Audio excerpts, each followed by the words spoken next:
What is a Britney Spears song that you think should have been a single, but it wasn't? Let's talk about her fourth album, In the Zone.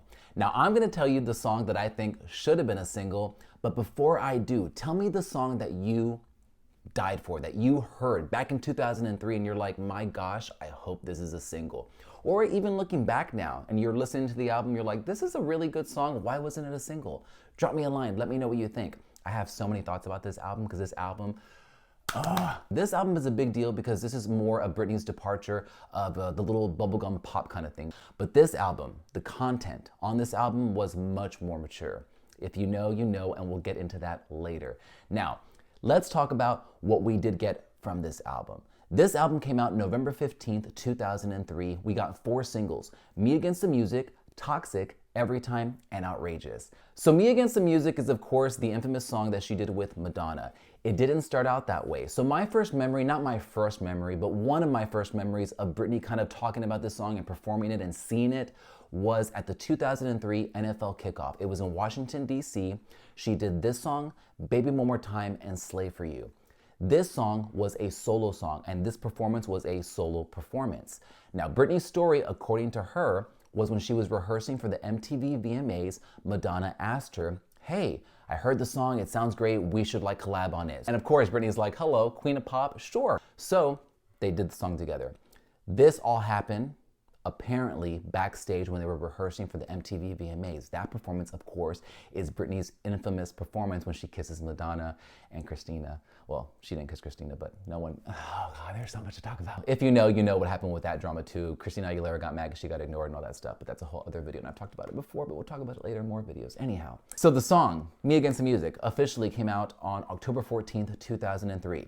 I'm not a huge fan of the song. I wasn't a huge fan of it when it first came out as well. I didn't think it was the strongest lead. I think it became a stronger lead with Madonna, and it became an even stronger lead when Britney and Madonna kissed at the MTV VMAs. But the song itself, the song did produce a lot of memorable performances though. I really liked her SNL performance of this, and of course she did the American Music Awards. I believe she opened it, and she comes out dressed like this vixen, and then she kind of flies off into the stage, or up, when it says goodnight to everyone. It's kind of funny actually. Have a good night!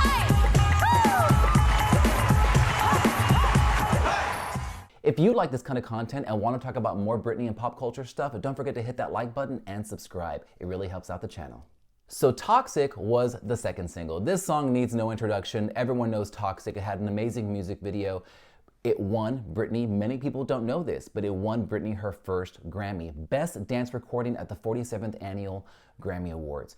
Britney, I believe, was not in attendance, and it wasn't a televised award. I could be wrong about that, about it not being televised. I know for sure she wasn't there because Britney went once. No, she didn't go once. She performed once in 2000, attended again. This may have been the year she attended. I'm not sure. I can't do that research right now, but you got the gist, right? The video also got a lot of attention. If you remember, Britney was covered, among the many scenes of it, Britney was covered in diamonds and nothing else. So of course, people were upset. Fun fact about that, the video was so quote unquote racy, it could only be aired on MTV at night. It couldn't be aired during the day. Of course, some of you are like, well, couldn't you just see it online or whatever? No, we couldn't because YouTube didn't exist. We relied on MTV to watch these music videos, and yeah, different times. The third single is, of course, Everytime. This song is also considered the big breakup song. Remember, prior to this album being released, Justin and Britney, the big pop music power couple, had broken up. Big breakup. Justin came out with his album Justified, I believe. One of the singles, Cry Me a River, had a Britney lookalike in the music video. Big controversy. Justin went around and he talked so much trash, and it helped him sell his albums. Good for him. Britney was always more subtle. She was a little classier, didn't really go out and air the dirty laundry, if you will. But during this era, Britney didn't acknowledge that this was her rebuttal. We took it as that because the lyrics, when she performed this song, one of her first performances of this song, and it was one of the first times America heard this song, was on SNL. That performance is so memorable. There's a line that she sings in that performance when we heard the song. I may have made it rain, please forgive me. My weakness caused you pain, and this song's my sorry. What do? We took that and we're like, oh my God, She's apologizing to Justin. This is the breakup. This is her rebuttal to this. She's admitting that she cheated because there was rumors that she cheated. That line to us confirmed everything that we needed. Again, different time. Fun fact about this song, the music video. The concept for it, Britney was supposed to herself. That was obviously very controversial, so they redid the concept, this whole reincarnation kind of thing. In her book, most recently, let's fast forward to present day, Britney talks about this era of her life and the breakup being very difficult, and she acknowledges that if her and Justin had not broken up, she would have not gotten the abortion that she got during this time. We didn't know that then. So fans believe that the song Everytime and then the music video kind of tie in to that, and she's acknowledging that. Britney doesn't really confirm that, and again, we don't really hear from Britney these days. Britney also claims that this was the first song that she ever wrote. A co-writer on the song acknowledged later that the song was more about a breakup, and about a breakup that she had with, I believe it was Britney's musical director at the time, her co-writer. The fourth single from this album is a song called Outrageous. Now, a lot of you might not remember this and are probably wondering, when was this a single? Let me tell you why most of you likely don't remember this as a single. So, fun fact first. Britney wanted this song to be the lead. No, take it back. No, wrong fun fact. Lies. So, fun fact. The record label wanted this song to be the lead single. Britney fought for Me Against the Music and Toxic. She wanted those songs to be either the first or second singles, which they ended up being. Now again, the song is forgettable for many because as Britney was recording the music video for this song, she hurt her knee again. That canceled everything. She canceled her tour, she canceled promotion for this CD, performances, everything. Another fun fact, because of all that cancellation, it kind of got rescued from something really bad. The song, I did not know this, was the theme song. It was chosen as the theme song for Halle Berry's movie Catwoman. And if you know, you know, that movie did horrible. But that song was not tied into the movie after Britney hurt her knee, so blessed in disguise? Who knows? Now to the song that should have been a single. I know I'm not alone when I say this. I know many of you, I've seen y'all commenting on other videos about this song that should have been a single, but for me, it's Breathe on Me. Now, I don't want to put too much on here for copyright reasons, but if you're a fan and you know, you know.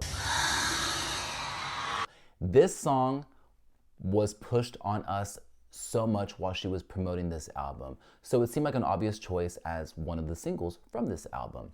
It was pushed so much so that, get this, to promote the album, my goodness, Britney did a surprise nightclub performance in New York City. Cameras went with her to document it. It was called Britney Spears, what was it called? Oh, it was called In the Zone and Out All Night with Britney Spears. She literally went to nightclubs, random nightclubs, not random. They picked them and obviously planned everything out. But from midnight to 5 a.m., Britney was out in New York City doing these surprise performances. There's not a lot of videos. She had cameras recording this and it aired as a special. But remember, there's no cell phone cameras around. We don't have a lot of club videos from anything. We just have what we had and what aired. Again, different time, but this was such a huge deal for a star of her magnitude to just be popping up at these clubs doing these surprise performances. But again, different era of Britney. Britney wanted a more mature image. The songs on this album were more mature, so she was doing more racy performances at nightclubs. Britney also had a televised special, an ABC special, and again, that song was on the set list. In interviews, and most notably the one with Diane Sawyer, Britney was asked, or she talks about this song because of its more mature sound and theme. It says, that's what it says. It says, breathe on me, that's it. I know what it says, but one of us wasn't born yesterday. Do you really think that's all it's talking about? Well, I think it's supposed to get you in the mood. So again, this song got pushed on us a lot. Now, another song that I was not a big fan of, but I thought maybe it would have been a single, because then again, this is another one that was pushed on us, but it was Touch of My Hand. If you know, you know. Man, this song, we talked about it a lot, and Britney got a lot of heat for it because the song talks about pleasuring or taking care of oneself. More mature themes. Parents were pissed. Back to Breathe on Me. So the song finally got a little redemption back in 2016. So Britney added the song to her set list of her Vegas residency show. To tease it, she posted a video practicing the dance routine with her dancers, and she also posted this really hot video of her lip syncing to the song and dancing to it by herself. Just put your lips together and blow. Again, to tease that she was adding this song to the set list. This is my video from the first night that Britney debuted this performance. She debuted it on February 13th, 2016 at her revamped Vegas residency show. I was there in the pit, and these are my videos from that night.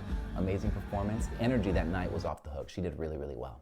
Now, Britney's In the Zone era is a very pivotal time in her career. Again, she was going for a more mature sound, but it's the era before what would be called the chaotic years, the years when she was out of control and out and about and out late and driving around LA, shaving her head and doing all the quote unquote crazy things. Before those years, yes, I know, I mentioned the Diane Sawyer interview, and for many, that interview is a very controversial one and it really makes people upset. But looking back on it retrospectively, was it really? Again, different times. We'll talk about that in more videos. For more, don't forget to like, follow, and subscribe. It really helps out the channel and I really appreciate it. Until next time, my friends.